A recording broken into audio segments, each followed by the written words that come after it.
Hi everyone, welcome to today's session. Welcome to the M+H Autumn Series. We're thrilled to have our gold partner Smartify and What's Gallery with us today for today's session. Just a couple of housekeeping notes just from the top. The chat function, please do put any messages to the speakers in that box. What we'll do is we'll try and sort of coop those up at the end and put them to our speakers. Oh, hello from a soggy Leeds. Yeah, it's a very soggy Cheltenham here as well. So yeah, use the chat. Please do introduce yourselves. Let everyone know where you're from. If you want to rename your profile on Zoom, you can hover over your picture and there's 3 little dots and you can choose rename and then you can add your organization name. And that just makes it a little bit easier if you're communicating in the chat so that people know where you're from. Just going to double check my notes. If we can ask you to have your video off, but your, sorry, wrong way, microphone off. You can have your video on if you'd like to, it's entirely up to you. We're looking at the session being maximum 45 minutes today. It will depend on the questions at the end. If you do need to go, by all means do. This session is being recorded and we will make it available exactly where you joined up for the session with the Zoom access details. That's where the session will be loaded and hopefully we'll get that up live tomorrow. There is a short poll halfway through the session or during the session. If we can just ask you to complete that, it will pop up on your screen. It's just a yes or a no, it's anonymous, and it will just inform the speakers a little bit about where you guys are at. I think that's all of my introduction. I'm just going to pass you over to Molly Skinner from Smartify, who will introduce the speakers, and I hope you guys enjoy the session, and thanks so much again for joining us. Molly, over to you.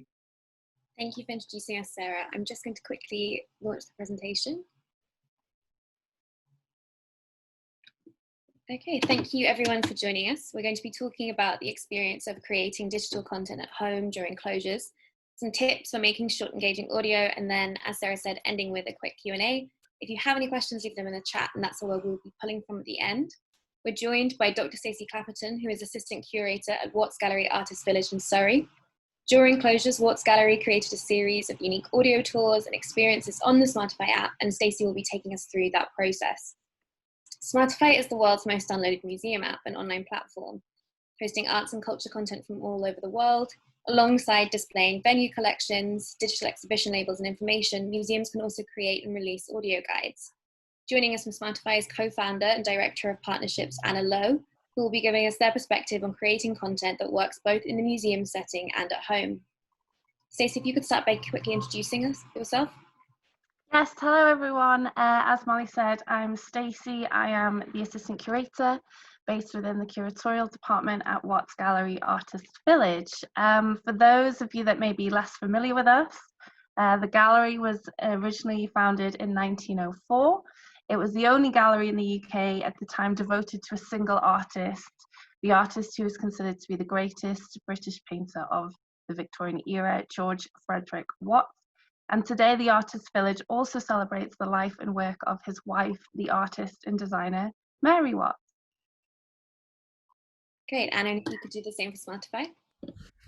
Yeah, sure. Hi, everyone. Thanks for joining us today. So Smartify is kind of known very much for its scanning technology. People have called it as like the Shazam for art, the idea that you can hold up your phone and identify an artwork and then pull the information into your smartphone. And obviously, during kind of the Covid-19 crisis, a lot of museums have been moving on to kind of mobile first solutions rather than kind of traditional rented audio guides or paper maps.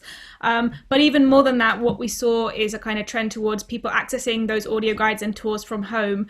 And so we really lent into that and tried to make it as flexible as possible to have content that could be both be an on-site visitor guide, but also function at home. So yeah, that's what we're going to talk about today. Great. I think one of the first steps in creating kind of any kind of digital content, including audio, is really establishing what your team feels comfortable making. I think this is an experience that Stacey knows well. Could you talk us through a little bit about what it was like when the gallery closed in March and what kind of decisions you had to make at that point? Yeah, so as you can see from the slide, this is our main gallery building on site. This is where our historic galleries are that hold our permanent collection, both paintings. We also have a sculpture gallery within that space, and we also have a temporary exhibition space within there. So we hold 4 temporary exhibitions year. And across the site, we also have the artist's home and studios that holds our art collections, and we also have the Watts Chapel, which is considered an artwork in its own right. And we have various other sculptures kind of around the site on our woodlands. We are very much a village. We closed, like many of you, all of our colleagues in the sector, on the 18th of March, and that was the whole site that closed. It was only a few days after we opened our transatlantic temporary exhibition from Yale, 250 years of John Ruskin. So that was especially crushing to have to close that to our audiences so soon after we opened. And like many of you, I imagine on this call, there was no awareness of how long we were going to be closed for. And so we as a team, as a curatorial team, we started to think about, well, how can we continue to communicate these stories and share insights behind our artworks and provide those for the audiences that very suddenly were shut off from us. Great, thank you, Stacey. Could you talk us through how you made the decision to produce audio guides and tours, and what that process was, working out what your staff were comfortable with?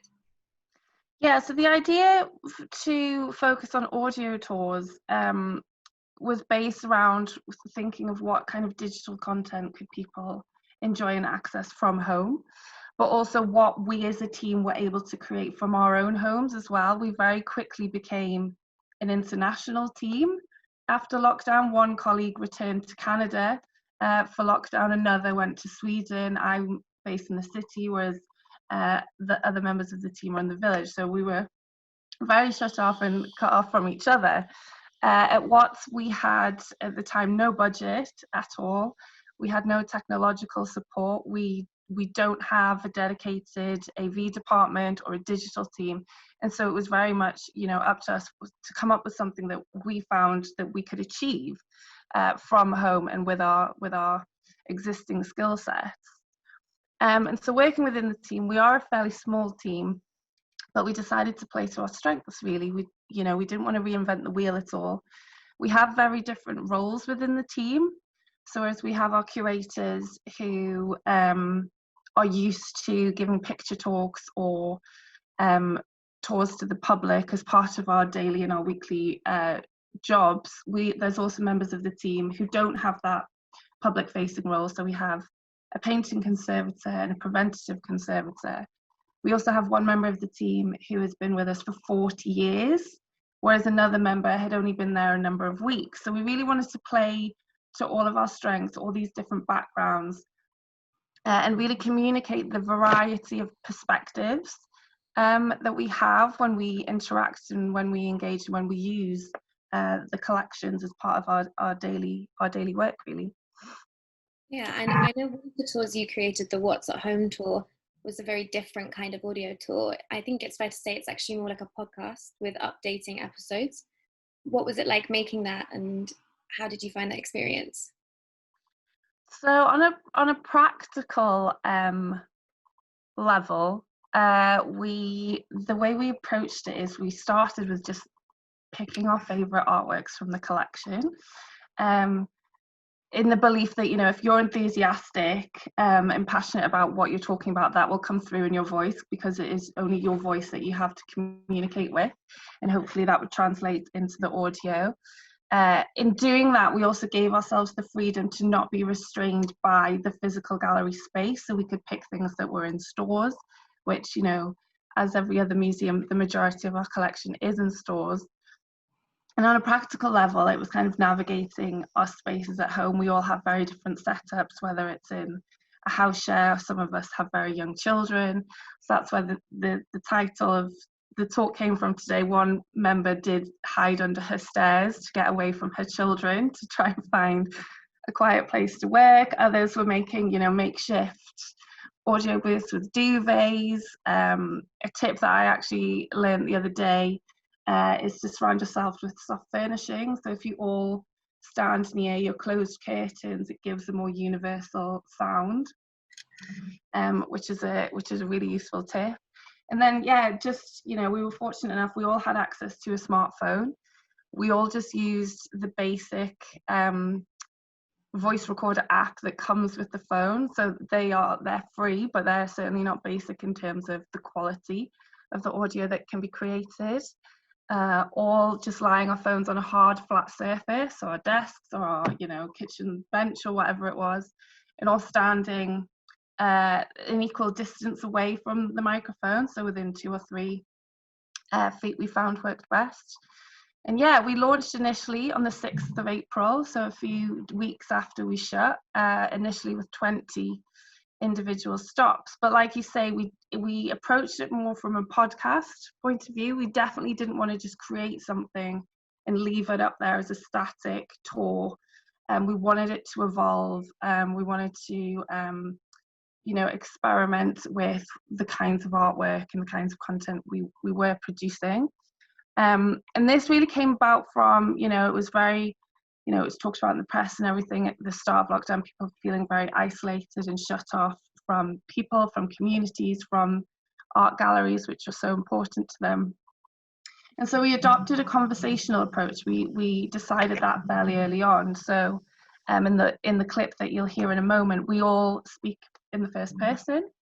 We all introduce ourselves. We make it obvious that we're sharing our personal insights and how we're approaching these artworks, just as we would if we were walking through the gallery and a member of, the public, a visitor, asked us about, the artwork on display. We decided to avoid any sort of specialist language or jargon. We wanted to make it as accessible to as wide an audience as possible. So we don't presume any prior knowledge of the artist, the period, his style of painting, any of that. And yeah, we updated the tour on a fortnightly basis, so it wasn't a static entity. And that really led to some surprising results. So one fortnight, we introduced a lot of audio for our works on paper. So works that wouldn't necessarily be on display in the gallery for any length of time due to environmental reasons. And it was everything from very highly finished charcoal, chalk sketches to the roughest ink sketches that George Frederick and Mary Watts produced. And they were really popular. I was actually surprised how popular they were in comparison to some of the more well-known artworks. But yeah, we approached it as a very experimental way to test things out, and if things didn't work, then we could change that, we could alter that very quickly. Yeah, I think that's really interesting to think about how not being confined to the works on display on site kind of opened you up to that experimentation. When the site did reopen, how did you go about using that tour in the space if the works weren't there? So by the time we reopened, we had a phased reopening the first 2 weeks of August. Our historic galleries, again, which you can see here, they opened first. But at the time, we had 5 audio tours on the Smartify platform, and What's at Home was the only tour, like you say, where we didn't have a physical corresponding tour to follow on site. But in saying that, it was really surprising that September was actually one of the most popular months for the tour.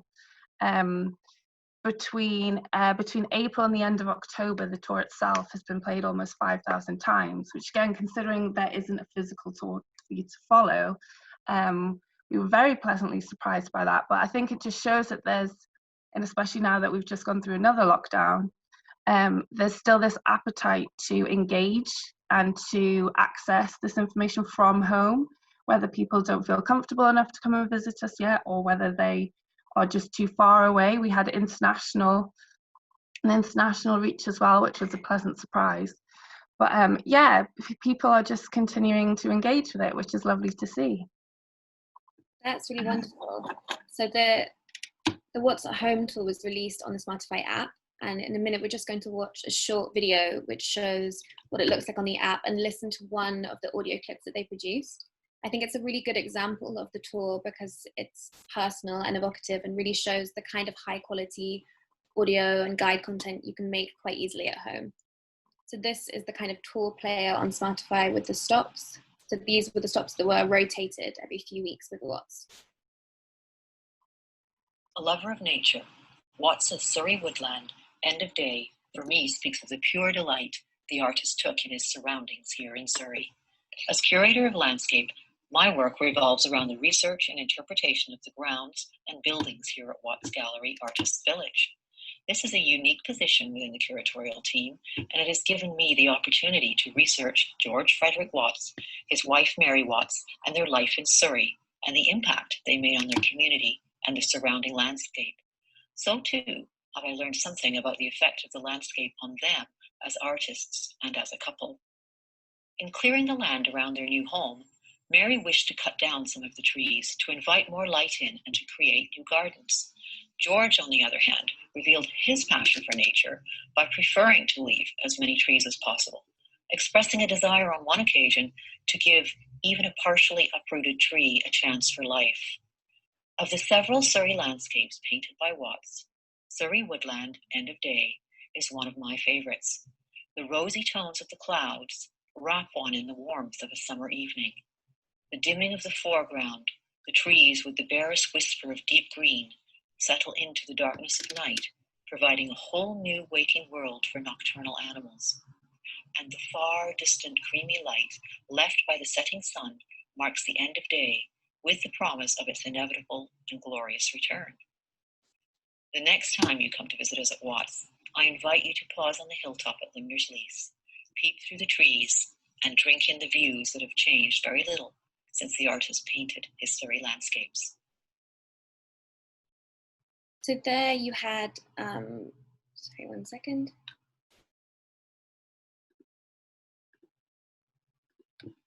Let me get to the next slide. There you had Watts' curator of landscape with her audio guide segment, and it's a really nice example of the kind of personalized approach that Watts took. So that is obviously the front end of how a Smartify tour looks, and now we're going to move to Anna from Smartify, who's going to show us around the back end and how that was actually put together. Yeah, sure. Thanks, Molly. I'm going to just share my screen now. So let me know when you can see this. Is that good? Great. So just to show you, so the tour appears in the Smartify app as Molly showed you, but it's also available as a web app, which is obviously then more shareable as a link, so that you don't actually have to download the native app to access the tour. And these tours, this is kind of what it looks like on a browser, can be embedded into a website as well. Again, acting as like a player, like you would see like a Spotify player in a website. So that made it also something that was even more shareable. In terms of what that looks like on the back end, I'll just show you here. So we were already working with Watts Gallery to basically include all of the artworks into the Smartify app so that people who were visiting the museum could hold up the phone, scan it, and get the information directly into their smartphone. So here you can see the kind of different artworks that were, available in the platform that have been updated just by connecting to their internal database, so that we create this kind of index automatically. And once that's created, then you can build the tours on top. Of course, you can build the tours without having that index, but it means that you can kind of select the artworks if you've already created that index, because let's say if somebody scans something or search for an artist, you want them to be able to kind of follow through to get to the tour, via just by searching an artist name or by looking for a specific genre. That it helps discoverability for all the users of the platform. So if I just click on the tour What's at Home, you can see it here. Let me just broaden my screen. So for each tour we create like a cover image and kind of 2 highlights from the tour, and then it's just manual entry for the title, duration, the number of locations, which is I've just changed that, which is particularly important if you you're obviously in the physical gallery and moving around a space. You can also upload a map here. And then each of the stops can either be connected to an artwork, as I mentioned before, by kind of linking them up here with this button, or they can just be generic stops or introduction stops where you upload an image, then you've got your audio or video file that you drag and drop in there, and the duration, and obviously a transcript helps again with accessibility. And then once they're all in there, you can kind of drag and drop to change the ordering, so that if you're bringing in and out different artworks, for example, if you're using it more as like a player, like a podcast player, you can do that like that. And you can see there are a few also artworks that were kind of previously published that are now unpublished in the same tour. And again, that's about kind of bringing in and out different works, as and when you want them. That's kind of a really short summary of the tour feature within Smartify. It's just worth mentioning that other features that we have developed this year is an integration with the eShop, which is not something that the Watts have used yet, but when you scan an artwork or see a stop in the tour and it's related to a shop item, you can then kind of click through to buy that and then go directly back into the museum's website. So basically everything we try to do is try to kind of link up the visitor experience, whether at home or on site, so that you kind of have this user journey that makes sense from an audience perspective, whether you start from the tour, whether you start from an artwork, or just kind of browsing in the app. I'll pause there.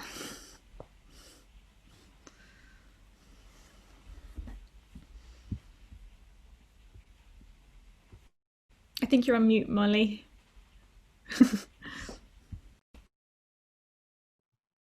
Great. So I was saying thank you for taking us through that.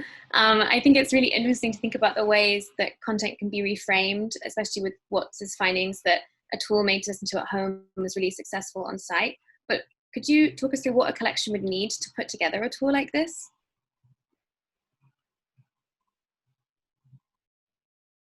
Oh, is that me? Yeah, sure. So to put together a tool like this, basically it's pretty simple. Obviously, as I mentioned, just having some kind of high quality images.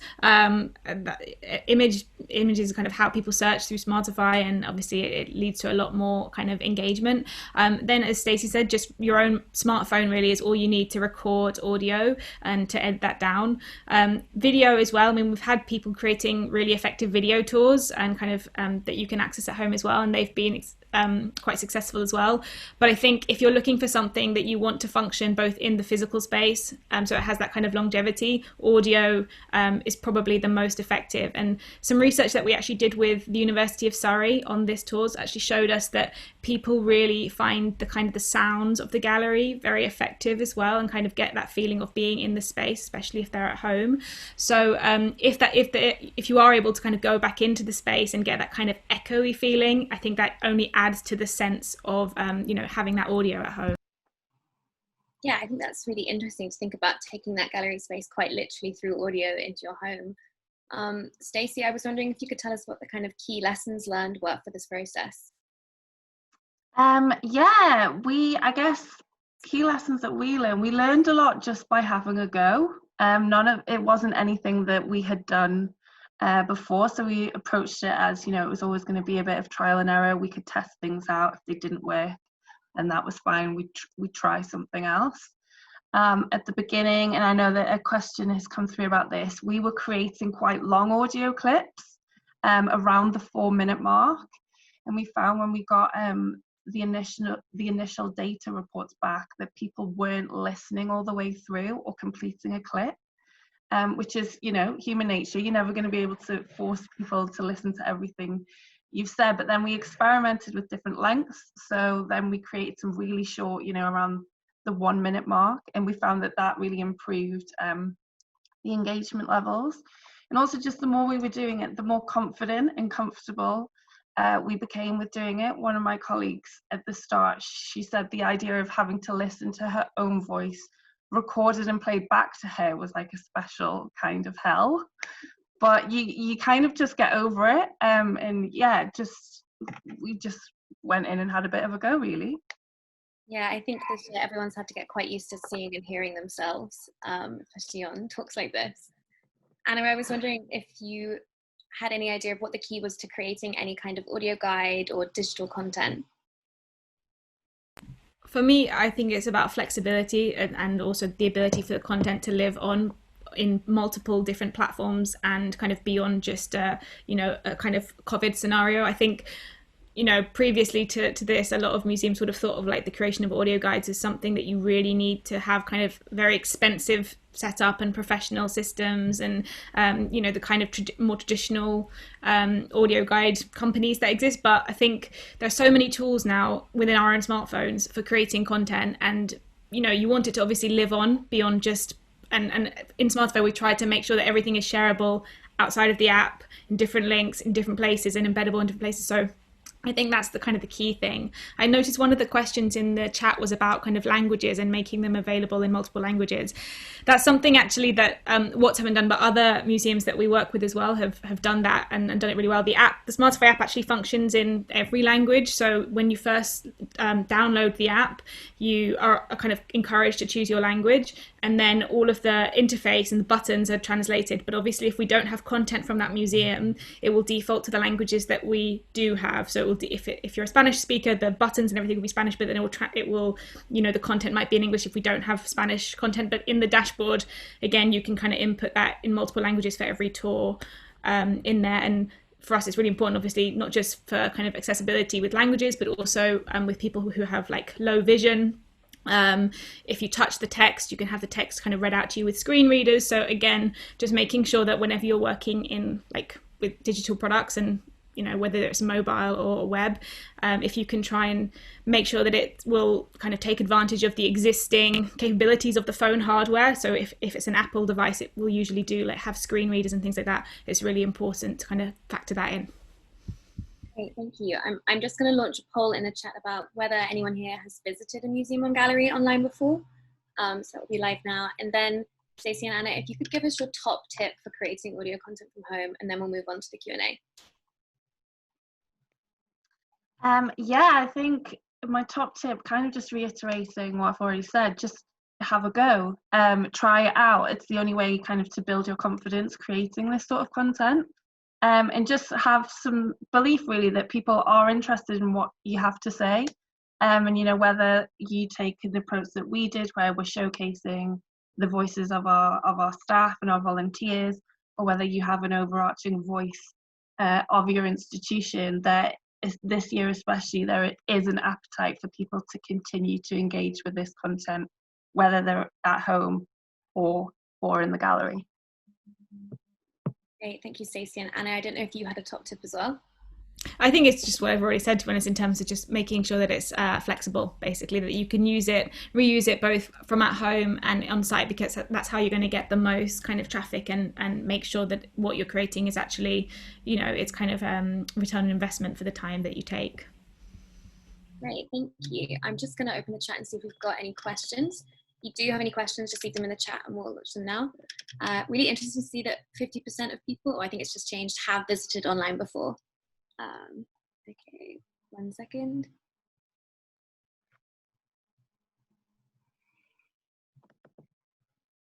I've picked up a few of the questions, Molly, save you having to read at the speed of light, if that's helpful. Someone asked a question about microphones. Now, you answered that you don't actually need anything special, Anna. I think you mentioned that. But I think specifically, they were wondering, the Watts Gallery, did you guys, the recording that we've heard, was that done with a microphone, or was that literally done with your smartphone? No, that was literally done just with a smartphone. I know you can buy fairly cheap sort of lapel mics that you can plug into your phone, or I'm sure we've all been on a Zoom call with someone who's had a headset with a microphone. You can use them, but we all literally just used the bit that you normally talk into, and that is the quality of the audio that Linda was able to produce. She was in the idyllic Canadian countryside when she did that, so she didn't have to contend with a lot of background noise, but that is literally how it came out. We didn't edit that, or we didn't try and improve the quality at all. That was just your bog standard phone. It sounded really great, looked super clear, really great. Anna, you answered the question that was already in the chat about the other languages, which is great. Someone commented that they really liked the fact that on that recording, the image was possible to zoom into the areas so that you could talk specifically about parts of the painting. Is that like a standard feature? Is that quite complex? That's a standard feature in the Smartify app. So for every artwork, people love to zoom in, and obviously if we have nice high definition images that we get from partners, then that's a really nice experience. We can also, just in case anyone's interested, if you have copyright works, we can just put a copyright there, and so people can still scan them or get information about the artist, but without seeing the work. And we can also make it shareable, so a little bit like when you share a Spotify link out to say to somebody, like, listen to this piece of music. You can do that with artworks from the app as well. Perfect. Another question that we had was, what was the average length of recording? I think probably this is aimed at you, Stacey, that you guys and your team did. What was the average length? I think by the end, the average length is probably around 2 minutes. But to be honest, when we first did it, we hadn't considered length. We were just like, have it as in someone stopped you in the gallery and they've asked you, tell me about this, what would you say? We wanted it to not be too lengthy, whether it is a physical tour in the gallery or at home, because people, you've got so many other distractions going on, but we wanted it to be long enough that people could enjoy and gain something from. When we moved to doing the shorter 1 minute kind of clips, that was quite challenging in itself, to try and get a lot of information in 1 minute. So we approached it with, let's start with a really good, hook, an opening line, that's going to draw people in, tease them into listening more. And then always trying to end with kind of a call to action. So in Linda, in the audio you heard, she says, the next time you're on site, I invite you to come up to the hill and, stand in the same spot he did. And so it's kind of that, conversational approach. But yeah, we experimented with different audio. I know some galleries have produced really lengthy audios and others have produced very short ones. So there is that flexibility to kind of play around and do what's best for you, and also what best reflects what you're trying to achieve. Perfect. Someone also asked a question around it's a tough word for me to say, clearly, proprietary formats. Are there any issues affecting whether the content can live on indefinitely? And I guess that's a question for Smartify as well as What's Gallery. Any other clients that might have any issues surrounding that? I mean, from our side, we just ask for a basic MP3 or MP4 that gets dragged and dropped into the Smartify platform. We don't take any copyright for anything shared on the platform. Smartify is a social enterprise, actually, so our mission is literally to kind of help museums reach audiences and to help audiences kind of connect with art. So for us, it's not really about kind of having copyright and having it within Smartify only. It's about kind of sharing it as widely as possible. Perfect. Another question that's just popped up. Did you have a target audience? I think this is probably aimed at you, Stacey. And did that influence the text that you used in the audio, the language that you used, or maybe even did it affect the artworks that you chose? So with the What's at Home tour, it was kind of, we just wanted to target as many people as possible that might be interested. So going back to what I was saying, we don't assume any prior knowledge about Watts or the village or, Victorian British art, symbolist art. So we did avoid jargon, or if we use a specialist term, we explain it. We've also created different tours for different audiences. So one of the tours that we have live at the minute is our Family Favourites tour that was created by our learning team, and that's very much targeted towards if you're coming to the gallery, or again if you're listening at home, you have your parents and the kids. It's something to start a conversation if you're perhaps not used to visiting a gallery or trying to get children engaged or interested in art.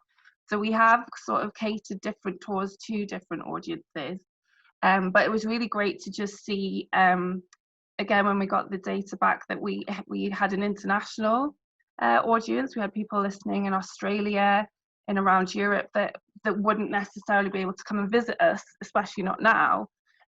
So I think we definitely increased our online audience. Our engagement increased something like 730% over April to October, which was brilliant, and just kind of an added bonus that we hadn't necessarily utilised this kind of content, this kind of online content before, but we will definitely be continuing with it.